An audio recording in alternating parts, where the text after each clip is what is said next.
How we hold ourselves can change the amount of pressure down on our pelvic floor.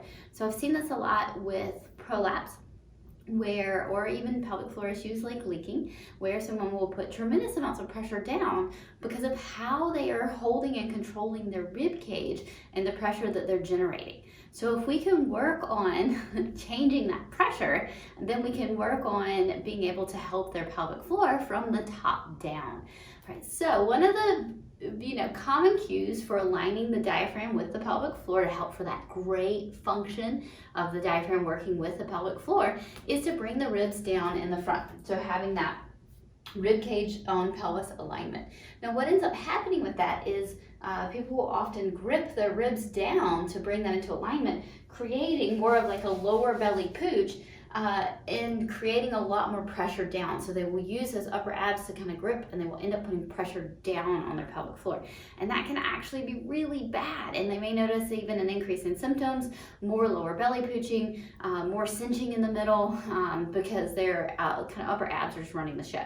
So what I want you to do is think about good posture as not gripping the ribs down, but also not military posture. Okay, coming taller does not mean arching your back more. So when we think about that military posture and we come taller by coming back more, we actually get shorter in our back. So what I mean by that is if I'm here and I come taller, I actually shorten my back. So I actually shorten my back if I come taller by coming backwards. So this technically back here is not getting taller, it's getting shorter.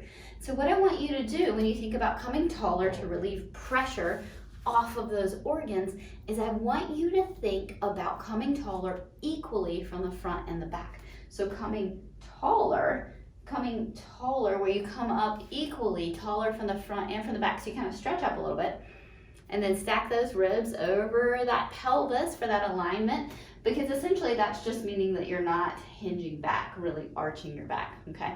So think about that as equalizing out the front and the back.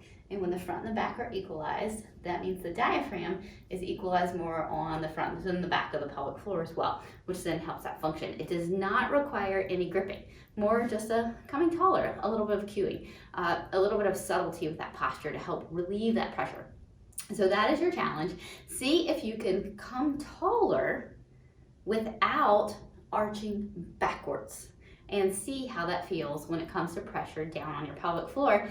And do this especially when you get tired or when you are just emotionally dragging, because our body often reflects what we're feeling. And so if you can do that, just coming a little bit taller, being a little lighter on those organs, I think you'll notice a dramatic difference with how your pelvic floor is feeling.